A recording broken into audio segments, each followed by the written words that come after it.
Hello. Stress is the internal resistance experienced against the external application of load. ഒരു ബോഡിയിൽ externally ഉണ്ടാകുന്ന ലോഡിന് എതിരായിട്ട് ആ ബോഡിക്ക് അകത്തുണ്ടാകുന്ന റെസിസ്റ്റൻസിനെയാണ് വിളിക്കുന്നത് സ്ട്രെസ് എന്ന് വിളിക്കുന്നത്. അപ്പോൾ ഈ ബോഡിയിൽ എത്രത്തോളം സ്ട്രെസ് ഉണ്ടോ അതിനെ ഓവർകം ചെയ്താൽ മാത്രമേ ഈ ലോഡിന് ഇതിനെ ഡിഫോർമേഷൻ നടത്താനോ ഇതിനെ ബ്രേക്ക് ചെയ്യാനോ സാധിക്കുള്ളൂ. അപ്പോൾ ഈ ലോഡിനെതിരെ മാക്സിമം ഈ ബോഡി എന്ത് ചെയ്യുന്നു? സ്ട്രെസ് ആക്ട് ചെയ്യുന്നു. ഓക്കെ, ഇവിടെ ഒരു ബോഡി കൺസിഡർ ചെയ്യുമ്പോൾ പി എന്ന ലോഡാണ് ഇവിടെ ആക്ട് ചെയ്യുന്നത്. ഈ പി എന്ന ലോഡിന് അഗെയിൻസ്റ്റ് ആയിട്ട് ഓപ്പോസിറ്റ് ഡയറക്ഷനിലാണ് എപ്പോഴും നമ്മുടെ സ്ട്രെസ് ആക്റ്റീവ് ആകുക. എന്ന് വെച്ചാൽ സ്ട്രെസ് ഏത് പോയിന്റിലാണോ ലോഡ് ആക്ട് ചെയ്യുന്നത് ആ പോയിന്റിലായിരിക്കും ഇതിൻ്റെ സ്ട്രെസ് ആക്ട് ചെയ്യുന്നത്. ഈ ലോഡ് കൺസിഡർ ചെയ്യുന്നത് താഴോട്ട് വൈ ഡയറക്ഷനിൽ ഈ ഒരു പോയിന്റിൽ ആക്ട് ചെയ്യുമ്പോൾ ഈ ഒരു പോയിന്റിലായിരിക്കും എഗെയിൻസ്റ്റ് ആയിട്ട് ഒരു സിഗ്മ ഉണ്ടാകുക. അപ്പോൾ നമുക്ക് കൺസിഡർ ചെയ്യുമ്പോൾ ഇങ്ങനെ ഈ ഡയറക്ഷനിലായിരിക്കും നമുക്ക് സ്ട്രെസ്സുകൾ ആക്ട് ചെയ്യുന്നുണ്ടാവുക. അപ്പോൾ അതാണ് സ്ട്രെസ് എന്ന് പറഞ്ഞാൽ. ഇനി അത് സ്ട്രെസ് രണ്ട് ടൈപ്പ് സ്ട്രെസ് ഉണ്ട്. ഒന്ന് നോർമൽ സ്ട്രെസ് ഉണ്ട്, ടാൻജൻഷ്യൽ സ്ട്രെസ് ഉണ്ട്. നോർമൽ സ്ട്രെസ്സിനെ നമ്മൾ സിഗ്മ കൊണ്ട് റെപ്രസെൻറ്റ് ചെയ്യും, ടാൻജൻഷ്യലിനെ ടോ കൊണ്ട് റെപ്രസെൻറ്റ് ചെയ്യും. നോർമൽ സ്ട്രെസ് എന്ന് പറഞ്ഞാൽ stress which act perpendicular to the plane of body. ഇതൻ പ്ലെയിൻ ഓഫ് ബോഡി, ഒരു ബോഡിയുടെ ഒരു പ്ലെയിൻ കൺസിഡർ ചെയ്യുമ്പോൾ ഈ പ്ലെയിനിന് പെർപെൻഡിക്കുലറായിട്ട് ആക്ട് ചെയ്യുന്നു. പെർപെൻഡിക്കുലറായിട്ട് ആക്ട് ചെയ്യുന്നു, ഈ സെൻട്രലായിട്ട് പെർപെൻഡിക്കുലർ ഡയറക്ഷനിലാണ് ആക്ട് ചെയ്യുന്നതെങ്കിൽ ആ ഒരു സ്ട്രെസ്സിനെ വിളിക്കുന്ന പേരാണ് നോർമൽ സ്ട്രെസ്. അപ്പോൾ നമുക്ക് ഏത് ഏരിയയിലാണ് ആക്ട് ചെയ്യുന്നത് ആ ഏരിയയ്ക്ക് പെർപെൻഡിക്കുലറായിട്ടായിരിക്കും നോർമൽ സ്ട്രെസ് ആക്ട് ചെയ്യുന്നുണ്ടാവുക. നമുക്കിവിടെ ഔട്ട് പുറത്തോട്ടാണ് കൺസിഡർ ചെയ്യുന്നത്. ഇവിടെ പുറത്തോട്ട് പോകുന്ന സ്ട്രെസ്സിനെ ടെൻസൈൽ സ്ട്രെസ് എന്നും ഉള്ളിലോട്ട് വരുന്ന സ്ട്രെസ്സിനെ കംപ്രസീവ് സ്ട്രെസ് എന്ന് വിളിക്കും. Sigma C compressive stress, sigma T tensile stress. ഈ രണ്ട് ടൈപ്പ് നോർമൽ സ്ട്രെസ് ഉണ്ട്. ഇനി അടുത്ത സ്ട്രെസ്സാണ് ടാൻജൻഷ്യൽ സ്ട്രെസ്. ടാൻജൻഷ്യൽ സ്ട്രെസ് നമ്മൾ ടോ കൊണ്ടാണ് റെപ്രസെൻറ്റ് ചെയ്യുക. ടാൻജൻഷ്യൽ സ്ട്രെസ് എന്ന് പറഞ്ഞാൽ stress which act tangentially to the plane of body. ഇവിടെ പ്ലെയിൻ ഓഫ് ബോഡി എന്ന് പറയുന്നത് ഇത് പ്ലെയിൻ ഓഫ് ബോഡി ആണെങ്കിൽ ഇതിന് ടാൻജൻഷ്യൽ നമുക്കറിയാം ഒരു സൈഡിലൂടെ വരതി പോകുന്നു അല്ലേ, സ്ട്രെസ്സാണെന്ത് ടോ ഷിയർ സ്ട്രെസ് എന്ന് വിളിക്കുന്നത്. അപ്പോൾ ഷിയർ സ്ട്രെസ് എന്ന് പറഞ്ഞാൽ ഒരു ബോഡി ഒരു പ്ലെയിൻ, ഈ ഒരു പ്ലെയിനിൻ്റെ ഈ ഒരു സൈഡിൽ ഈക്വൽ ആൻഡ് ഓപ്പോസിറ്റ് ലോഡായിരിക്കും അല്ലേ. ഇവിടെ ഈ ലോഡ് ഈ ഡയറക്ഷനാണെങ്കിൽ അടുത്ത ലോഡ് ഈ ഡയറക്ഷനിലായിരിക്കും ഉണ്ടാകുക. അതാണ് ടോ എന്ന് പറഞ്ഞാൽ. നമുക്ക് വേറെ വരയ്ക്കുകയാണെങ്കിൽ നമുക്ക് മനസ്സിലാവും ഈ ഒരു ഡയറക്ഷനിലും ഈ ഡയറക്ഷനിലും ആക്ട് ചെയ്യുന്ന സ്ട്രെസ്സാണെന്ത് ഷിയർ സ്ട്രെസ് എന്ന് വിളിക്കുന്നത്. നമുക്കത് ഡെഫിനിഷൻ എഴുതുമ്പോൾ equal and opposite stress, equal and opposite stress എങ്ങനത്തെ സ്ട്രെസ്സാണ്? Tangential. Equal and opposite tangential സ്ട്രെസ്സാണ്. ഈക്വൽ ആൻഡ് ഓപ്പോസിറ്റ് സ്ട്രെസ്സാണ്, അതെന്തായിരിക്കും? ടാൻജൻഷ്യൽ ആയിരിക്കും. Are called tangential stress. അപ്പോൾ ടാൻജൻഷ്യൽ സ്ട്രെസ് എന്ന് പറഞ്ഞാൽ equal and opposite stress which act tangentially act ചെയ്യുന്ന ഈക്വൽ ആൻഡ് ഓപ്പോസിറ്റ് ആയിട്ടുള്ള ഒരു സ്ട്രെസ്സിനെ വിളിക്കുന്ന പേരാണ് tangential stress. Next stress at a point. എക്സാമിന് സ്ഥിരം ചോദിക്കുന്ന ഒരു 2 മാർക്ക് ക്വസ്റ്റ്യനാണ് സ്ട്രെസ് അറ്റ് എ പോയിന്റ്. ഈ ഷോർട്ട് ക്വസ്റ്റ്യൻസ് എപ്പോഴും ചോദിക്കാറുള്ളതാണ് സ്ട്രെസ് അറ്റ് എ പോയിന്റ്. അപ്പോൾ നമുക്ക് ആദ്യം ഇതിൻ്റെ ഒരു ഫിഗർ നോട്ട് ചെയ്യാം. നമുക്ക് ഒരു പ്ലെയിനാണ് വരക്കേണ്ടത്. ഒരു ബോഡിയിലുള്ള ഒരു സിംഗിൾ പ്ലെയിനാണ്. ഈ സിംഗിൾ പ്ലെയിനിൽ ഒരു പോയിന്റ് കൺസിഡർ ചെയ്യാം. ഈ പോയിന്റിൽ നിന്നും എല്ലാ ഡയറക്ഷനിലും നമുക്ക് എന്ത് ചെയ്യുന്നു? സ്ട്രെസ്സുകൾ വരയ്ക്കുന്നു. എല്ലാ ഡയറക്ഷനിലും സ്ട്രെസ്സുകൾ വരയ്ക്കുകയാണെങ്കിൽ ഓരോ ഡയറക്ഷനിലും ഒരു പോയിന്റിൽ തന്നെ ഒരുപാട് ഡയറക്ഷനിൽ നമുക്ക് സ്ട്രെസ് മാർക്ക് ചെയ്യാൻ കഴിയും. അതുപോലെ അപ്പോൾ ഇത് റെപ്രസെൻറ്റ് ചെയ്യുന്നത് സ്ട്രെസ് അറ്റ് എ പോയിന്റ് എന്ന് പറഞ്ഞാൽ നമ്മൾ ഇത് കൺസെപ്റ്റ് എന്ന് വെച്ചാൽ ഒരു ബോഡിയിൽ ഇൻഫൈനൈറ്റ് നമ്പർ ഓഫ് പ്ലെയിൻസ് നമുക്ക് കൺസിഡർ ചെയ്യാൻ പറ്റും. ഒരു ബോഡി നമ്മൾ വരയ്ക്കുകയെന്നുണ്ടെങ്കിൽ, ഇപ്പോൾ ഈ ഒരു ബോഡി വരയ്ക്കുകയെന്നുണ്ടെങ്കിൽ ഈ ബോഡിയിൽ നമുക്ക് infinite number of planes cut ചെയ്തെടുക്കാൻ പറ്റും. ഈ ഇൻഫൈനൈറ്റ് നമ്പർ ഓഫ് പ്ലെയിനിലും എല്ലാ സ്ട്രെസ്സും ആക്ട് ചെയ്യുന്നത് ഒരു single പോയിന്റിലായിരിക്കും.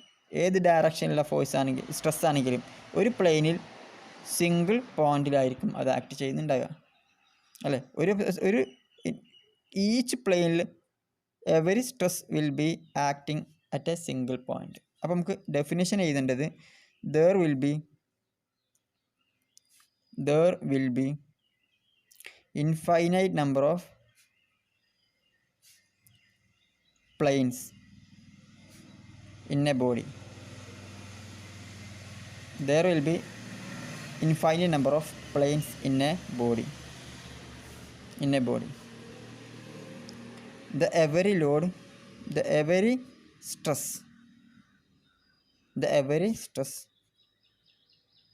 acting on each body, each plane, ഓരോ പ്ലെയിനിലും ആക്ട് ചെയ്യുന്ന stress will be passes through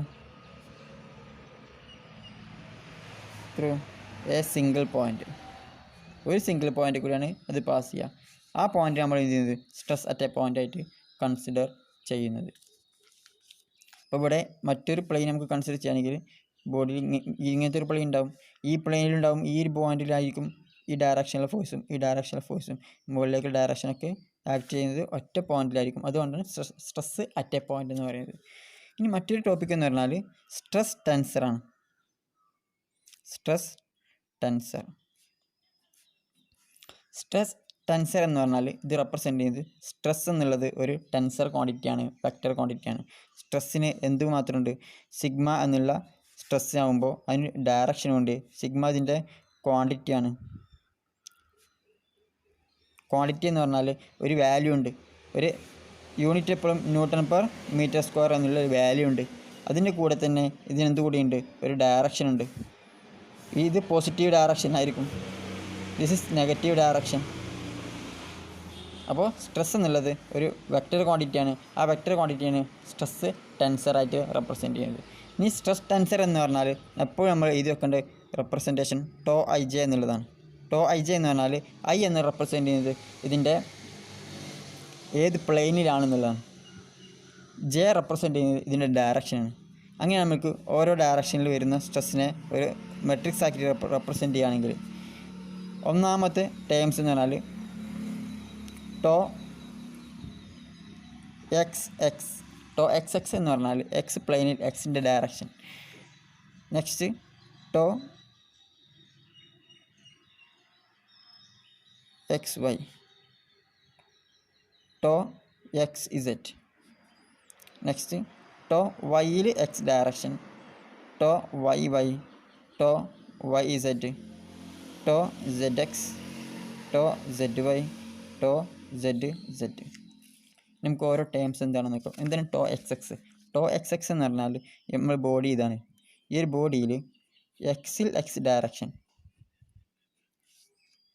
ഇതാണ് എക്സിൻ്റെ ഡയറക്ഷൻ, ഇതാണ് വൈ ഡയറക്ഷൻ, ഇതാണ് ഇസഡ് ഡയറക്ഷൻ. ഇതിൽ എക്സ് എന്നുള്ള ഡയറക്ഷനിൽ നോർമലായിട്ട് വരുന്ന പ്ലെയിൻ ഏതാണ്? എക്സ് ഡയറക്ഷനിൽ നോർമലായിട്ട് വരുന്ന പ്ലെയിൻ ഇതാണ്. ഈ പ്ലെയിനിലുള്ളതാണ് എക്സ് പ്ലെയിനായിട്ട് കൺസിഡർ ചെയ്യുന്നത്. അപ്പോൾ ഈ ഒരു പ്ലെയിനിൽ എക്സ് ഡയറക്ഷനിൽ വരുന്ന ഫോഴ്സിനാണ് സിഗ്മ എക്സ് അല്ലെങ്കിൽ ടോ എക്സ് എക്സ് എന്ന് പറയുന്നത്. ടോ എക്സ് എക്സ് എന്ന് പറഞ്ഞാൽ അത് നോർമൽ സ്ട്രെസ്സായി മാറും, അപ്പോൾ sigma X. Tau Y Y എന്ന് പറഞ്ഞാൽ വൈ പ്ലെയിനിൽ ഈ വൈ ഡയറക്ഷൻ നോർമലായിട്ട് വരുന്ന പ്ലെയിൻ ഇതല്ലേ, ഈ പ്ലെയിനിലുള്ള വൈ ഡയറക്ഷനെ വിളിക്കുന്നത് സിഗ്മ വൈ എന്ന് വിളിക്കുന്നത്. അതാണ് ടോ വൈ വൈ എന്ന് പറഞ്ഞാൽ വൈ പ്ലെയിനിൽ വൈ ഡയറക്ഷൻ, അപ്പോൾ സിഗ്മ വൈ ആയി.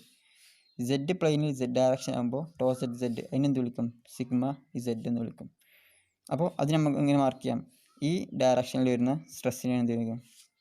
സിഗ്മ ഇസെഡ് എന്ന് വിളിക്കുന്നത്. മുകളിലൊക്കെ ആകുമ്പോൾ സിഗ്മ വൈയും നേരെ സിഗ്മ എക്സ് വൈ മാറും. അപ്പോൾ ഇനി നമുക്ക് ഒരു മെട്രിക്സ് ആയിട്ട് റെപ്രസെൻ്റ് ചെയ്യുമ്പോഴാണ് tau X X, tau X Y, tau X Z. അതിൻ്റെ ഫിഗർ ഒന്നും കൂടി വരച്ച് കാണിച്ചു തരാം.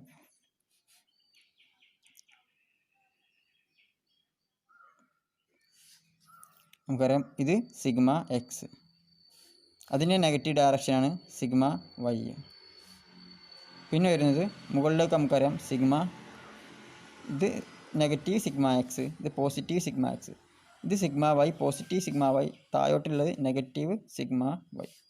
ഈ സെഡ് ഡയറക്ഷനിൽ ഉണ്ടാകുക സിഗ്മ ഇസെഡ്, ഈ ഡയറക്ഷൻ ഉണ്ടാകുന്നത് നെഗറ്റീവ് സിഗ്മ ഇസെഡ്. ഇതാണ് ഇത്രയും ഫോഴ്സാണ് ഇത് tau X X. Tau X X എന്ന് പറഞ്ഞാൽ സിഗ്മ എക്സ്, സിഗ്മ വൈ ആണ് ടോ വൈ വൈ, ഇത് സിഗ്മ ഇസെഡ്. ഇനി നമുക്ക് ബാക്കിയുള്ള ഫോഴ്സുകൾ നോക്കാം. എന്താണ് ടോ എക്സ് എക്സ്? എക്സ് ഒരു പ്ലെയിന് മാത്രം എടുക്കുക. ഇത് എക്സ് വൈ പ്ലെയിനാണ്, ഈ പ്ലെയിനിൽ ഇങ്ങോട്ടുണ്ടാകുന്ന ഫോഴ്സിന് ടോ, ഇത് ഏത് പ്ലെയിനാണ്? എക്സിൻ്റെ പ്ലെയിനാണ്, എക്സിൻ്റെ അല്ലേ. അപ്പോൾ tau Y X, X direction. ഇതും tau Y X, X direction. മുകളിലേക്ക് ഉണ്ടാകുന്നത് അപ്പോൾ ഉണ്ട് ഈക്വൽ ആൻഡ് ഓപ്പോസിറ്റ് അല്ലേ. അതുപോലെ ഇതും ഈക്വൽ ആൻഡ് ഓപ്പോസിറ്റ് ആണ് വരയ്ക്കാൻ. ഒന്നിങ്ങനെ ഒന്ന് താഴോട്ട്. അപ്പോൾ ഇതായിരിക്കും, ഇത് വൈ ഡയറക്ഷനാണ്. അപ്പോൾ എക്സിൽ വൈ ഡയറക്ഷൻ, ഇതും എക്സിൽ വൈ ഡയറക്ഷൻ. അതുപോലെ ഓരോ പ്ലെയിനിൻ്റെ ഫോഴ്സാണ്, സ്ട്രെസ്സുകളാണ്. ഒന്ന് tau X Y, tau X Z. X Z plane ആണെങ്കിൽ എക്സ് സെഡ്, എക്സ് വൈ ആണെങ്കിൽ എക്സ് വൈ, വൈ എക്സ് ആണെങ്കിൽ വൈ സെഡ് ആണെങ്കിൽ ടോ വൈ സെഡ് പ്ലെയിനുകളായിട്ട് കിട്ടും. ഇത്തരം സ്ട്രെസ്സുകളെ നമ്മൾ മെട്രിക്സ് ആക്കി റെപ്രസെൻറ്റ് ചെയ്യുന്ന ഈ റെപ്രസെൻറ്റേഷനെ വിളിക്കുന്നത് സ്ട്രെസ് ടെൻസർ. അപ്പോൾ സ്ട്രെസ് ടെൻസർ ചോദിച്ചു കഴിഞ്ഞാൽ നമ്മൾ റെപ്രസെൻറ്റ് ചെയ്യുന്നത് ഈ ഒരു മെട്രിക്സിനെയാണ്. നെക്സ്റ്റ് ടോപ്പിക് വരുന്നത് ഇക്വാലിറ്റി ഓഫ് ക്രോസ് ഷിയർ.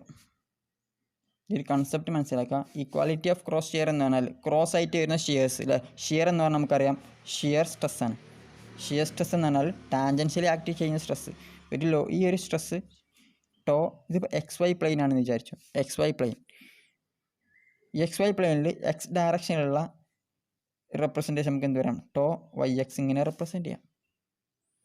അതുപോലെ ഇതിന് ഓപ്പോസിറ്റ് ഡയറക്ഷനിൽ ടാൻജൻഷ്യൽ വരുന്നതാണ് അടുത്തത് വരിക, ടോ വൈ എക്സ് തന്നെ വരിക. കാരണം ഇത് പോസിറ്റീവ് എക്സ് ഡയറക്ഷനാണ്, ഇത് നെഗറ്റീവ് എക്സ് ഡയറക്ഷൻ.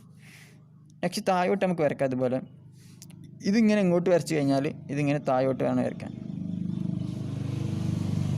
അപ്പോൾ താഴോട്ട് വേണം, ഈ ഡയറക്ഷനിൽ വരച്ച് വിചാരിച്ചു. ഇത് ഇങ്ങോട്ട് വരച്ച് കഴിഞ്ഞാൽ ഈ ഒരു പോയിന്റിൽ നിന്ന് തന്നെ ഒക്കെ സ്റ്റാർട്ട് ചെയ്യണം. ഈ ഒരു പോയിന്റിൽ നിന്ന് ഇങ്ങോട്ട് സ്റ്റാർട്ട് ചെയ്യാം, ഈ ഒരു പോയിന്റിൽ നിന്ന് മുകളിലോട്ടും സ്റ്റാർട്ട് ചെയ്യണം. ഇത് രണ്ടും ഓപ്പോസിറ്റ് ഡയറക്ഷൻ ആവണം. അപ്പോൾ ഇത് വൈ ഡയറക്ഷൻ ആവുന്നുണ്ട്, നമുക്ക് ടോ എക്സ് വൈ എന്ന് വരക്കാം. ഇതും വൈ ഡയറക്ഷൻ ആയതുകൊണ്ട് ഇത് പോസിറ്റീവ് ടോ എക്സ് വൈ എന്ന് വരക്കാം. ഇപ്പോൾ ക്രോസ് ഷിയർ ആയിട്ട് റെപ്രസെൻറ്റ് ചെയ്യുന്നത് ഇവരാണ് ക്രോസ് ആയിട്ട് പറയുന്നത്. ക്രോസ്, പരസ്പരം ക്രോസ് ആയിട്ട് പോകുന്നവർ. അതുപോലെ ഇത് രണ്ടും ക്രോസുകളാണ്, tau X Y, tau Y X, tau X Y, tau Y X. ഇവരാണ് ക്രോസ് ഷിയേഴ്സ് എന്ന് പറയുന്നത്. അപ്പോൾ ക്രോസ് ഷിയർ ആരൊക്കെയാണ്? എക്സ് വൈ പ്ലെയിൻ ആണെങ്കിൽ ടോ എക്സ് വൈയും ടോ വൈ എക്സും. ഇത് രണ്ടും ഈക്വലാണ് എന്നുള്ള കൺസെപ്റ്റാണ് ഈക്വാലിറ്റി ഓഫ് ക്രോസ് ഷിയർ. ഇതിൻ്റെ വാല്യൂകൾ ഈക്വൽ ആയിരിക്കും എപ്പോഴും. അതുപോലെ അടുത്ത പ്ലെയിനിന് അനുസരിച്ചാണ് tau X Z is equal to tau Z X വരും, tau Y Z is equal to tau Z Y വരും. ഈ ഒരു 3 ഫോഴ്സുകൾ സ്ട്രെസ്സുകൾ ഈക്വൽ ആണെന്ന് പറയുന്നതാണ് ഈക്വാലിറ്റി ഓഫ് ക്രോസ് ഷിയർ എന്ന് പറയുന്നത്.